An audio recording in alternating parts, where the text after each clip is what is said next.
안녕하십니까. 2020년 6월 15일 이정훈입니다. 오늘은 북한의 도발 문제를 한번 다뤄보겠습니다. 6월 13일 날 김여정이가 확실하게 남조선 것들과 결별할 때가 됐다. 나는 위원장 동지와 당과 국가로부터 부여받은 나의 권한을 행사하여 대적 사업 연관 부서들에게 다음 단계 행동을 결행할 것을 지시하였다. 이렇게 하면서 우리 군대 역시 인민들의 분노를 다소나마 시켜줄 그 무엇인가를 결심하고 단행할 것이라고 믿는다. 이렇게 했습니다.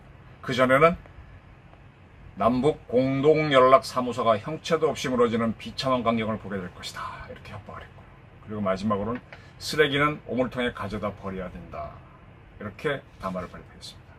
이런 담화를 하면서 제일 허두에다가 나는 어제 우리 통일전선부장이 낸 담화에 전적으로 공감한다라고 했는데, 이 담화는 뭔가 하면요, 6월 12일 날 장금철 통일전선부장이 낸 건데요. 장금철이는 이 담화에서 북남 관계는 이미 수습할 수 없는 지경에 이르렀다. 소 잃고 외양간 고친다는 조선 속담이 그런데 없다. 뭐 이쩌고 저쩌고 하면서 큰일이나 칠 것처럼 자주 흰소리를 치지만 실천은 한 걸음도 내딛지 못하는 상대와 정말로 더 이상 마주서고 싶지 않다. 이제부터 흘러가는 시간들은 남조선 당국에 있어서 참으로 후회스럽고 괴로울 것이다. 이렇게 공갈을 했습니다. 통전부장이 담화로 한번 남북관계를 끊는다고 했고, 김여정이 그걸 확인하면서 우리 군대들에게 결심하고 행동하라 이런 지시를 내렸습니다. 네. 이것 때문에 이제 오늘 모든 신문이 일면 톱에 이걸 다뤘던데, 남북관계가 어떻게 될 것이냐, 북한이 어떤 도발을 할 것이냐 꽤나 관심이 쏠리고 있습니다. 저도 한번 같은 그 문제를 좀 짚어보도록 하겠습니다. 북한이 군사행동을 한다면은요, 가장 눈에 띄는 건 항공기나 미사일 또는 포를 동원해서 공격을 하는 것이죠. 근데 이거는 눈에 보이지 않습니까? 근데 유엔은 침략행위를 금지하고 있거든요. 북한이 이런 행동을 하게 되면 전쟁을 침략을 한 거기 때문에 우리 군도, 한미연합군도 응전을 하게 되고 유엔도 비난을 하니까 아마 이런 공개적인 도발은 좀 어려울 거라고 봅니다. 따라서 명분 있는 도발이나 은밀한 도발을 할 걸로 보는데, 명분 있는 도발의 대표는 연평도 2010년에 있었던 연평도 포격전입니다. 그때 북한이 명백히 대한민국 영토를 공격했는데, 그 북한이 그런 도발을 할 수 있었던 이유는요, 북한이 1999년에 조선 서해 해상 분계선이라는 걸 발표했습니다. 우리는 지금 서해에서 NLL 북방 한계선을 남북한 어떤 해군의 경계점으로 찾고 있는데, 얘네들은 그보다 훨씬 쭉 태안반도로 내려오는 사선으로 지금 지도에 나오는 것처럼 그렇게 그런 선을 일방적으로 발표하고, 그 선에서부터 폭 2해리, 1해리가 한 2km가 조금 안 됩니다. 그러니까 4km 남자, 3.5km 정도 되는 그런 수로를 백령도하고 대청도 쪽으로, 그 다음에 연평도 쪽으로 가는 두 개의 수로를 열어주고, 나머지 바다는 다 자기네 바다다 이렇게 주장을 한 바가 있습니다. 그때 그 2010년이죠. 연평도 포격전은 우리 해병대가, 연평도에 있는 해병대가 남쪽으로 포를 쐈는데, 그 포탄이 북한이 주장하는 요 수로 바깥에 있는 수역에 떨어졌다고 북한은 보고 공격한 거라고 그렇게 이해하고 있습니다. 그러니까 북한은 나름대로 명분이 있어서 도발을 한 것이죠. 근데 이런 도발도 잘못하게 되면은 북한이 전쟁을 당할 수 있으니까 신중하게 해야 될 거고, 쉽게는 도발하기 어렵습니다. 따라서 북한이 도발을 한다면은 아주 은밀한 도발을 하는 게 가장 좋은데, 은밀한 도발의 대표가 뭐냐? 그게 바로 천안함 사건입니다. 지금 벌써 천안함 사건입니다. 이 천안함 사건과 관련해서 저는 천안함 정책이라는 책을 낸 적이 있습니다. 2011년도인가 10년도인가 굉장히 많은 자료를 모아서 썼고, 그 이후에도 이종원 청와대 비서관 등이 이제 이 사건에 대한 많은 책들을, 여러 사람이 책을 냈습니다. 제가 제일 먼저 냈고요. 근데 모든 필자가 공통으로 부닥친 문제가 있어요. 미스터리가 몇 가지가 있습니다. 그 중에 대표적인 게, 천안함을 공격했다고 우리가 판단한 연어급 잠수정이 언제 어디에서 나왔는지 우리는 모른다는 겁니다. 추정만 하고 있을 뿐입니다. 우리는 모릅니다. 그래서 이제 그 문제를 가지고 이 천안함을 공격한 이 북한 잠수정이 어떻게 나왔는지를 지금 추정을 한번 해보겠습니다. 북한 자료를 가지고 한번 들어보시면은 왜 서해가 위험하고 북한이 도발할 가능성이 있는지 좀 이해가 되실 겁니다. 북한 해군은 동해와 서해 각각 두 개의 함대, 동해 함대, 서해 함대를 두고 있습니다. 그리고 서해 함대 사령부는 대동강 하류인 남포에 있습니다. 남포에는 서해함대사령부와 더불어 북한 해군사령부가 있습니다. 그렇고요. 그 다음에 북한이 서해에서 잠수함을 운영하는 기지는 두 군데입니다. 이 남포 서해함대사령부가 있는 남포기지. 그 다음에 고시라고 하면은 반도가 쭉 나가서 뾰족한 데가 고시지 않습니까? 장상곤 마루로 호미곶 뭐 이런 데처럼. 그 대동강 남쪽에 보게 되면은 비파곶이라고 쭉 바다로 나간 데가 있어요. 비파곶 기지. 두 군데에서 북한은 잠수함 기지를 운영하고 있습니다. 다른 기지는 대개 수상함이 사용합니다. 자, 이게 이제 남포를 흐르는 대동강 전체 모습인데요. 대동강 하류에 있는 이 남포는 평양보다 더 하류에 있죠. 북한에서는 상당히 중요한 공업단지입니다. 구리 아연 재련소가 있고요. 유리 공장, 광학 공장 이런 거가 있고 또 조선소와 수리창 등이 있어가지고요. 여러 가지 공업이 발전해 있는 도시입니다. 그리고 바다로부터 쑥 쭉 들어와 있기 때문에 바다로부터 오는 적을 좀 막기가 좁죠. 이렇게 해안에 이렇게 돼 있다면은 바로 공격받지만 쑥 들어와 있으니까 공격을 받기 좀 어렵죠. 그리고 바로 이 남포 기지에서 북한은 연어급, 상어급 잠수 함정들을 건조하거나 수리하고 있습니다. 자, 근데 북한은 잠수함이 부두에 계류하면은 위에다가 천막을 씌워버려요. 우리는 그렇게 못합니다. 왜? 우리 건 굉장히 큽니다. 근데 북한 것들은 어떻게 비유할까요? 버스보다 약간 더 크다 그럴까? 그 정도 크기니까 천막을 씌우면은 위성사진을 찍기 어렵습니다. 그래서 우리는 북한 잠수함에 대해서 많이 추적을 하지만은 완벽한 추적을 못한다. 이게 하나의 현실이고요. 두 번째는 남포조선소에서 건조하거나 새로 수리하는 잠수함에 대해서는 우리가 비교적 소상히 한다. 왜냐하면 그거는 한참 제자리에 있고 새로 만드는 거니까 우리 스스로가 관심 있게 봅니다. 작전적인 것들은 사라졌다 나타났다니까 놓치는 경우가 많은데 이거는 계속 진행되고 있고 시운전까지 하니까 지켜봐서 우리는 비교적 잘 알게 됩니다. 그리고 이 대동강은요, 서해가 다 그렇지만 한강도 서울까지 밀물이 들어오잖아요. 썰물이 내려가면 또 빠지고, 지금은 저기 고양시 쪽에 수중보가 있어서 덜 하지만 옛날에는 뭐 잠실까지도 짠물이 올라왔다 그러지 않습니까? 지금도 그럴 겁니다. 그대로 뒀으면. 마찬가지로 대동강도 서해의 밀물 썰물 영향을 받아갖고 밀물이 되면 물이 거꾸로 역류합니다. 썰물이 되면 쭉 빠져나가죠. 그래서 굉장히 밀물 썰물 때 물이 빨리 흐릅니다. 한 4.5노트 정도로 흐르는 걸로 알려져 있습니다. 4.5노트면 시속으로 치면은 한 8km? 사람이 걸어가는 속도가 시속 4km잖아요. 수영 잘 하시는 분들이 시속 4km 수영하기 어렵습니다. 그러니까 굉장히 물살이 빠른 겁니다. 따라서 이제 그리고 또 뻘이 많기 때문에 이 대동강을 이용하는 데는 좀 어려운 점이 있어요. 그래서 북한이 그 강 하구에다가 뚝을 쳐버렸습니다. 그러면 이 전체가 저수지가 되죠. 그러면 바닷물이 안 들어오니까 민물을 마음대로 사용할 수 있게 되고 수심이 깊어지니까 여러 가지로 활용이 높아지죠. 그리고 거기다 관문을 하나 만들었는데 그게 바로 그 유명한 북한의 남포 관문입니다. 그래서 이 남포 조선소에서 잠수함을 만들게 되면은 대동강에서 우선 시운전을 해야 되는데 대동강은 그 잠수함이 시운전하기에는 너무 얕은 강입니다. 그래서 바다로 나갑니다. 대동강을 쭉 내려가서 요 남포 관문에 요 관문 요걸 통과해서 바다로 나가면은 대동강 건너편에 그 바다에 보게 되면 제법 큰 섬인 초도가 있습니다. 이 초도는 6.25 때 우리 그 HID의 부대의 전신이라 그래야 되나? 우리 켈로 부대라고 KLO 부대 중에 해상 사라만단가 하는 그 부대가 거길 장악하고 있었어요. 그 부대장이 이연길 선생인데 이연길 선생은 그로부터 한 60년인가요? 50년 후에 황장엽 조선노동당 비서를 대한민국으로 오게 하는데 공작을 담당하게 됩니다. 이연길 선생 돌아가셨는데 저는 그분을 생전에 여러 번 뵙고 한 적이 있습니다. 조선일보의 특종으로 나서 굉장히 세상을 시끄럽게 했던 황장영 망명 사건 뒤에는 이 초도에서 작전했던 켈로 부대장 이연길 씨가 있었습니다. 이 초도 부근에까지 가서 비로소 새로 만든 잠수함정이나 수리한 잠수함정은 뭐 물속에 들어갔다 떠올랐다 이 시운전들은 합니다. 네. 그래서 북한의 새로운 잠수함을 만들어서 남포에서 만들어서 나갈 때 남포 관문 통과하는 건 우리가 지켜보니까 아 뭐가 있구나 하고 알고요. 초도 앞에서 이렇게 하다가 쏙 사라지면 그때는 우리도 놓칩니다. 돌아갈 때는 아 돌아갔구나 하는 거고 물속에 들어가면 놓친다 이겁니다. 그렇습니다. 이 초도하고 요 초도는 북쪽에 있는 섬이고요. 그 밑에 보게 되면 지도에 백령도가 보이십니까? 그러니까 둘 사이의 거리를 짐작하라고 제가 띄워놓은 겁니다. 네, 그런 거고요. 그 다음에 이제 남포기지 말고 또 하나의 북한 잠수함정 기지가 비파곳입니다. 초도에서 가까운 육지에 있는 곳입니다. 삐죽이 육지로 나온 그 반도가 있는 곳인데, 비파곳에 있는 잠수함들은 실제로 작전하는 겁니다. 남포기지에 있는 거는 수리 중이거나 또는 새로 짓는 것들이 주력인데, 여기는 작전 중인 잠수함정들이 주로 있습니다. 그리고 이 비파곳은 서해로 쭉 나와 있다 보니까 수심이 깊어요.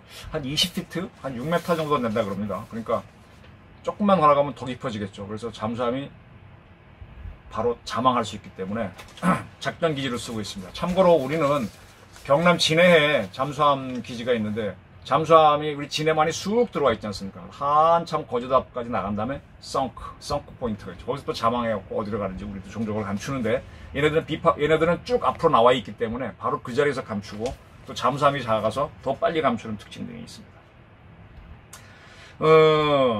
자, 요거는 이제 이 잠수함 계류하는 부두는 요 비파곳 기지 중앙에 있습니다. 네, 요 중앙을 확대한 사진이 바로 이건데요. 여기에 보게 되면은 요 좀 더 까만하고 옅은 색깔 두 종류의 잠수함이 줄을 달리해서 서 있지 않습니까? 큰 놈은 상어급, 작은 건 연어급, 이렇게 우리가 판별들을 하는 거죠. 그 수상함도 일부 있습니다. 네. 그래서 우리가 대체적으로 비파곳 기지에 몇 척이 있다는 걸 알고 있어요. 늘 관찰을 하니까. 근데 몇 척이 안 보이면 이놈들이 작전 나갔구나. 우리도 따라서 적 잠수함을 피하는 대잠 작전을 하게 되는 겁니다. 네. 이게 이제 국민들은 모르는 사이에 남북한 해군이 벌이는 미묘한 신경전율 게임입니다. 자, 이거는 초도하고 백령도 비파곳의 위치를 전체적으로 보여주는 지도입니다. 남포기지에서 나왔던 비파곳 기지에서 나왔던 백령도까지는 올 수 있다는 얘기죠. 네. 근데 지금 우리가 모르는 게 뭔가 하면은, 천안함을 공격한 연어급이 남포에서 왔는지 비파곳에서 왔는지 정확히 모른다는 겁니다. 비파곳에서 나와 초도를 돌아가지고 백령도에 와서 천안함 때렸을 수도 있고요. 바로 비파곳에서 바로 올 수도 있습니다. 그거는 뭐 북한이 알지 우리는 끝까지 모릅니다. 연어급, 상어급은요, 이 북한 잠수함에 이제 주로 동해에는 큰 배들이 있어요. 여기는 이런 거가 주력인데, 이 배들은 순수하게 자망, 스노클링이라고 해서 왜 배가 이렇게 잔망경 이렇게 솟아 올리고 물속으로 가는 경우 있잖아요. 잔망경을 이렇게 올리고. 그것처럼 공기 흡입구를 물 바깥으로 뽑아놓고 하는 걸 스노클링이라고 합니다. 왜 수영하실 때 이렇게 된 거 대롱 메고 물안경 쓰고 수영, 그거 스노켈링이랑 그거 똑같은 겁니다. 그렇게 하지 않는 상태, 순수하게 자망하게 되면은 6노트라는 느린 속도로, 아까 말한 대로 대동강의 조수가 시속 4.5노트라는데 그거보다 약간 더 빠른 속도로 한 3일 정도밖에 자망을 못합니다. 우리 2099급은 그런 속도라면 한 9일간 자망하죠. 그 다음에 우리 손원일급은 한 15일간 자망하는데, 이건 작아서 용량이 작아서 오래 못합니다. 따라서 이 비파곳에서 왔던 남포에서 왔던 순수한 자망만으로 백령도에 와서 천안함을 때리기는 어렵습니다. 천안함을 때리려면 천안함이 지나갈 때까지 기다려 매복을 바다 밑에 붙어 있어야 되거든요. 2, 3일 붙어 있어야 되니까 어렵습니다. 따라서 이놈들이 온다면은 출하할 때는 수면으로 오게 되면 우리가 아니까 물속에 쏙 들어가서 공기 흡입구만 내놓고 스노켈링을 해서 왔을 거라고 보입니다. 네. 그렇게 하거나 아니면은 큰 배에 모선이 있어서 모선에 실어 갖고 옵니다.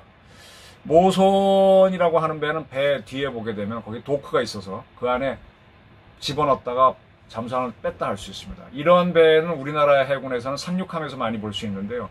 가장 대표적인 게 독도함입니다. 독도함 뒤에는 굉장히 큰 도크가 있어서 잠수함은 물론 잠수함보다 더 큰 배도 집어넣고 상륙정을 넣고 달릴 수 있습니다. 근데 북한의 모함들은 작아가지고 이 연어급, 상어급을 실지 못합니다.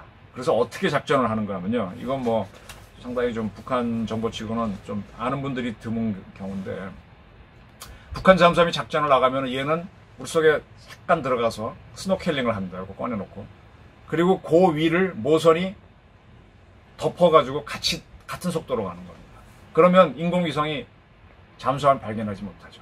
이 스노클링을 하게 되면 잠수함에 이렇게 해서 공기통 꺼내놓고 쭉 하게 되면요, 수면에서 한 불과 10m 안쪽으로 밖에 안 있거든요. 그러면 그 배가 크기 때문에 바다가 이렇게 부풉니다. 그걸 위성에서 탐지할 수 있고요. 또 그 정도 같은 경우는 인공위성에서 사진이 찍히기도 합니다. 고래도 찍히니까. 그러니까 그걸 감추기 위해서 북한은 잠수함이 스노클링 하게 되면 그 위에 모선이 떠서 같은 속도로 쭉 가서 다 감춰줍니다. 그렇게 해서 침입을 하죠. 근데 가까이 오고 난 다음에 스노클링 공기를 흡입구를 집어넣고 순수 자망으로 해갖고 백령도 밑에 착저에 있다가 천안함이 공격했다고 볼 수 있는 거죠. 네. 아니면 비파고에서 스스로 스노켈링 원래 해가지고 와가지고 했을 수도 있고, 그건 아직 우리가 모릅니다. 네, 각각의 초도를 돌아오는 루트하고 비파고에서 바로 오는 루트는 요런 겁니다. 네. 그 다음을 좀 보여드리겠습니다.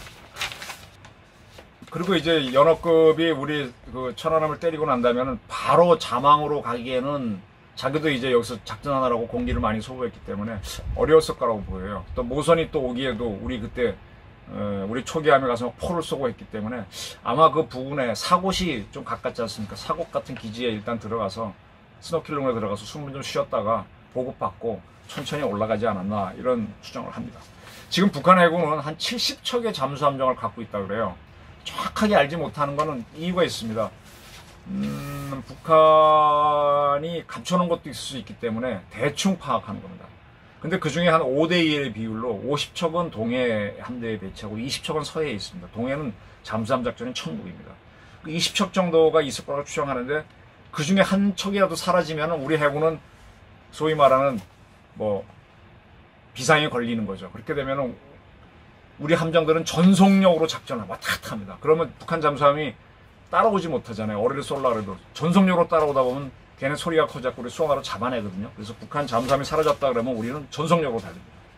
이게 대전작전의 시작입니다. 물론 소나도 키우고 막 예민해지죠. 우리가 북한의 연어급이 지금 우리가 해석하는 거는 남포 기지에서 수리 내지는 새로 신조를 한 연어급이 간문을 빠져나간 건 우리가 봤어요. 초도 앞바다에서 사라진 것도 확인했습니다. 그리고 나서 천안함이 격침이 됐고요. 그 다음에 이 배가 다시 남포기지에 잠수함이 돌아갔는데 그때 어뢰발사관이 열려있는 사진을 우리가 찍었습니다. 따라서 남포기지에서 출항한 연어급이 천안함을 격침했다라고 보는데 우리 그렇게 추정할 뿐이지만 확인할 방법이 없습니다. 네. 자, 지금부터 이제 천안함 분석은 사건 분석 이 정도 할 수 있고요. 지금 문제는 남포에서 작전할 때는 대개 북한군 정찰총구, 이게 우리로 얘기하면 정보사령부인데요. 정보사령부에다가 여러 가지를 합친 거죠. 국정원도 합치고, 북한은 통일전선부, 또 통일전선부 쪽의 작전부도 대남 공작을 하니까 그런 걸 다 합친 겁니다. 대남 공작하는 다 부서를 합친 건데, 그때 총국장이 지금 김여정과 더불어 계속 우리한테 군사적 압박을 가하겠다고 하는 김영철입니다. 조선노동당 중앙위원회 부위원장. 서열을 한 굉장히 빠른 놈이죠. 이자가요, 천안함 사건 때 정찰총국장 하면서 실질적으로 천안함 공격을 주도했다고 봅니다. 이자가요, 평창 올림픽이 열리기 전에 대한민국에 와서 워커힐에 머물면서 문재인 대통령 만났던 거요? 좀 그런 걸로 기억합니다. 이자가요, 트럼프를 만나가지고 미북 정상회담을 만들었습니다. 이자입니다, 이자. 그리고 통일전선부장도 얼마 전까지 했었고요. 이자가 지금 김여정이랑 같이 군사적 옵션을 들썩이고 있습니다. 이자가 움직인다는 게 좀 신경이 쓰입니다. 그런데 지금 청와대와 여당 완전 국방부는 헛바지를 하고 있지 않습니까? 여당 법여권 173명의 의원들은 종전선언 결의안을 추진하고 있으니까 이거 참 이렇게 하게 되면 북한이 도발을 할 가능성이 높아집니다. 북한도 우리가 경계를 막 올리는 걸 알면은 위험부담 때문에 포기하는데 우리가 계속 말랑말랑하게 나가면은 쉽다가 보고 덤빕니다. 이게 바로 언제 드러나는가 하면은 천안함 때 그랬습니다. 지금 우리 NSC 열었잖아요, 청와대가. 근데 뭐라 그랬어요? 상황을 점검하고 대책을 논의한다고만 했잖아요. 논의만 하죠. 예, 맨날 탁상 공론만 하겠죠. 정경구 국방부 장관은 현 상황을 엄중하게 인식한다. 북한군 동향을 면밀히 감시하고 있다. 감시만 하고 있죠. 액션이 없잖아요. 네. 이게 바로 북한의 도발을 불러오는데 천안함 때 바로 있습니다. 천안함 사건은 그때 이명박 정부가 거의 미쳐 돌아갔다고 할 정도로 제3차 남북 정상회담에 올인을 했습니다. 그래서 청와대 대표단들이 개성에 있는 잔암산 여관에 가서 북한 사람들 만나고 온갖 그랬지 않습니까? 그러니까 근데 그 전에 뭐가 있었는가 하면 2009년 11월 달에 서해에서 NLL 넘어온 북한 함정을 대청도 앞바다에서 우리가 깨버립니다. 대청해전 승리를 하죠. 근데 그것이 남북 정상회담에 불편하게 했다고 그 사람들에 대해서 표창을 제대로 안 하고 지금 해군에서는 그걸 자랑도 못해요, 아직까지도. 근데 북한은 그때부터 독이 올라서 복수를 꿈꾸고 있는데 이명박 정부는 그때 누구죠? 노동부 장관이었던 비서실장 임모 씨를 통해가지고 대표를 해갖고 계속 북한 접촉하고 싱가포르 회담하고 개성에서 만나고, 예? 청와대 대표단에 가서 뭐 돈도 주다가 북한이 나중에 그 돈 준 거 공개해서 망신도 당하고 그런 짓 하고 있었거든요. 그러니까 북한이 남한 놈들이 말랑말랑하게 오는구나 하고 천안함 작전을 준비한 걸로 보이고요. 그리고 더 큰 문제는 한국군하고 미군들은 매일 아침 정보부대들이 핵심 부들이 모여서 SI, Secret Intelligence 같아요. 보통 SI, 저도 풀네임은 모르겠습니다. 이런 비밀 군사 정보를 파악한 거를 갖고 모든 주요 작전 부대에 나눠줍니다. 그래서 어떻게 하라고 좀 지시도 하지만 각 부대도 그 SI를 받아갖고 각자 작전을 짜는데, 그때는 이 SI가 북한이 잠수함을 갖고 뭘 하겠다는 도발이 없는 걸로 계속 나왔습니다. 왜? 북한이 그런 게 있는 걸로 보인다 그러면은 또 우리 해군들이 긴장해갖고 북한을 두드려 부실 수 있으니까 없는 걸로 보냈습니다. 그래서 준비를 안 하고 있다가 천안함을 당한 겁니다. 네. 그걸 이명박은 절대로 말 못하죠. 네. 이명박 사람들은 말 못합니다. 그래서 그 죽은 병사들한테 싸우다 죽은 것도 아닌데 화랑 무공훈장을 주게 되는 그런 게 이렇게 나오는 겁니다. 근데 그 자태가 지금 이 정부가 지금 반복하고 있어요. 이명박은 보수 정권이라서 그렇게 해서 제가 늘 공격적이었는데 이 정부는 더 심합니다. 지금 제가 지금 이명박 정부는요, 문재인 대통령은 트럼프 미국 대통령하고 통화해서 G11 회담에 참여하겠다 그랬죠. 중국이 싫어하는 거죠. 두 번째, 우리 외교부 대변인은 영중 공동선언을 지지한다고 했습니다. 이거는 홍콩의 고도의 자치를 하라라는 요구거든요. 즉, 미국 편에 섰다는 얘기입니다. 그래서 중국은 지금 문재인 정부를 손을 보고자 하는데, 지금 현재는 호주 때리기를 하고 있죠. 홍콩 사태와 관련해서. 근데 이제 이렇게 나갔으니까 아마 북한을 숙성해서, 북한이 요즘 이제 가끔 전투기를 띄우는데 송유관에 다시 기름을 준다는 뜻이겠죠. 그렇게 해서 북한으로 하여금 우리를 때리게 해서 홍콩에 쏠린 미국의 관심을 흩어버리게 하려고 하겠죠. 그 다음에 미국은, 트럼프는 대통령 선거까지는 미북 회담 없다 그랬지 않습니까? 그러니까 미국도 별로 북한에 신경 안 쓸 테니까 11월까지는 마음 놓고 지금 도발하려고 할 겁니다. 여러 가지 조건이 좀 안 좋습니다. 그래서 저는 이게 잘못되게 되면은 또다시 우리 장병들, 우리 해군이나 해병대 장병이 희생되는 거 아니냐, 또 우리 국민들이 패배감 젖는 거 아니냐 걱정이 많은데, 지금 국방부와 합참이요, 제대로 SI를 주는지 주요 지휘관들한테, 연평도 때, 천안함 때는 안 줬거든요. 이거 문제입니다. 이거 우리 군 지휘관들 당당하게 따지시고요. 안 그러면 당신과 당신의 부하들이 희생될 수 있고 우리 국민들이 낭패간에 빠집니다. 이러한 상황입니다. 이런 상황을 제가 지금 천안함 사건을 한번 다시 정리해드린 거는 북한이 이러한 도발을 할 수 있다는 것을 한번 리마인드 시키기 위해서였습니다. 이런 일이 안 일어났으면 좋겠고 북한이 조속히 붕괴되면 더 좋겠습니다. 감사합니다.